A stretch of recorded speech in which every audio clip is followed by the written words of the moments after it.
Alrighty, welcome to Science Friday. Glad you guys can all make it. So currently we are streaming live on YouTube. So if you ever want to check this out later on, it'll probably be posted to my channel once the stream is stopped, but I'm pretty sure you can look it up right now.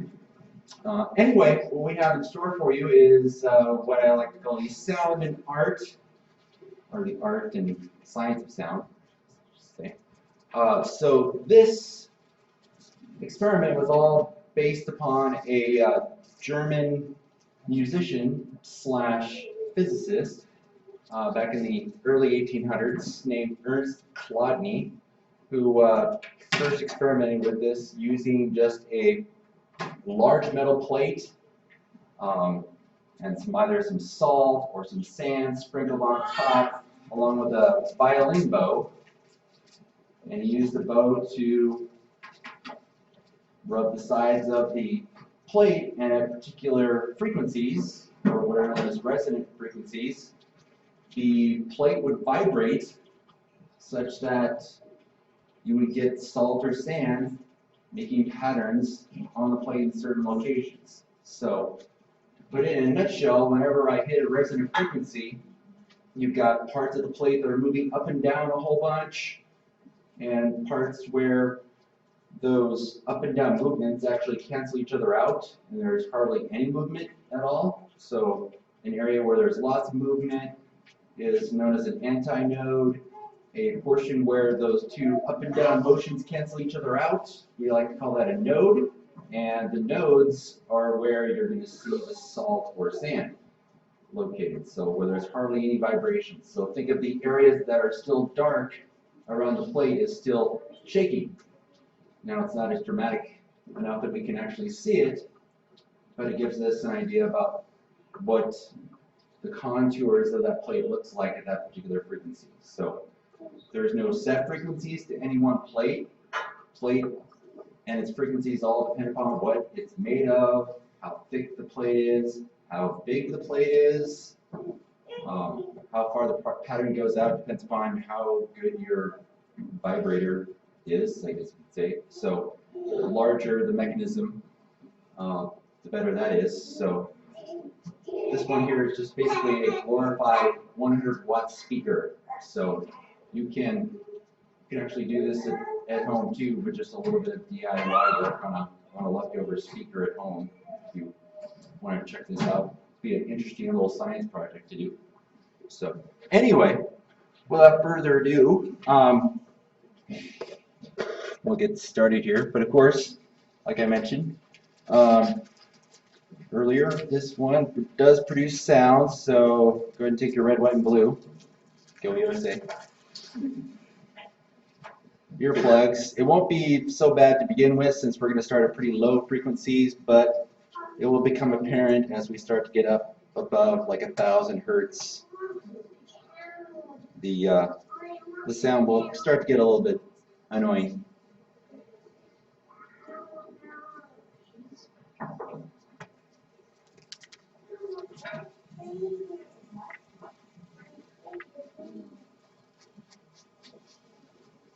So I'm just using plain old salt from the store.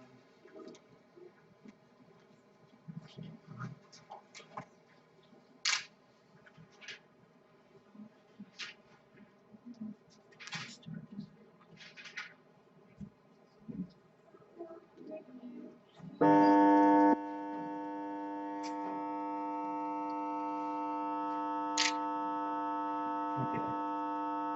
Oops. I forgot there's a delay on this.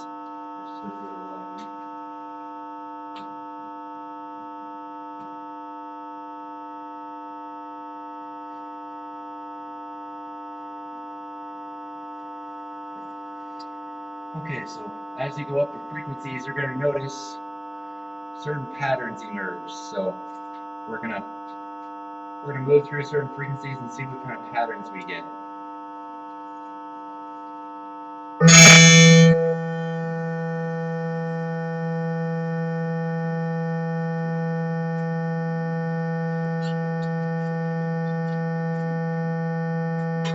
$164.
That was only 10 hertz higher.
So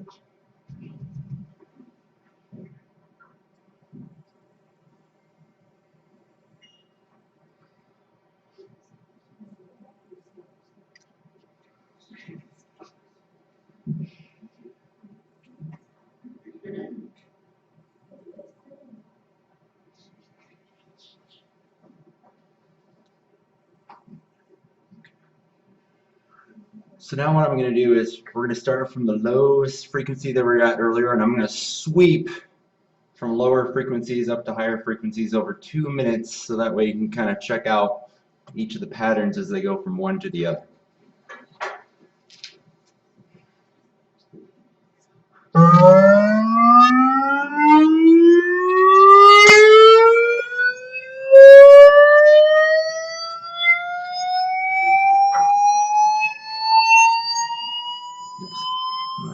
Okay, maybe I should give it more time.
Okay, there you go. There you go. That's the Chlandi plate.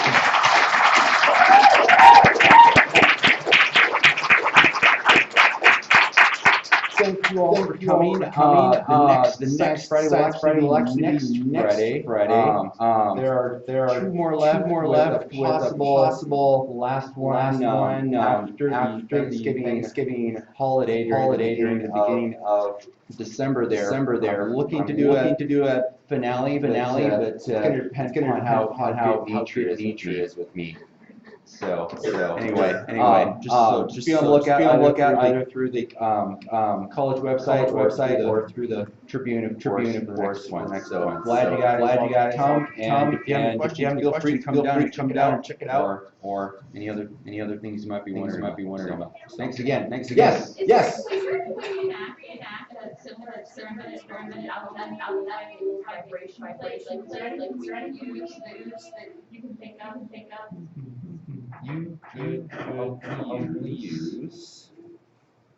Like I was thinking big speaker. I'd say a speaker where it already has covering. You want to remove it. Place. Doesn't have to be metal. It could be just like a lightweight piece of plexiglass. Spray paint the top of it. A darker color, just make it easier to patterns that emerge. Sometimes you're using sand or salt on it, sometimes to paint upon the surface. If it seems like your stuff is too much, you can always use graphite powder on brush around that helps make sure that the sand will still move around. So and then the best thing to use for generating tones is the number of apps out there you can get for free. So you don't have to get the one that I got $2 because only had presets put into it, so I knew where to go to for the patterns beforehand, but allows you to go all the way from the low end, the upper end, your human hearing. So yeah.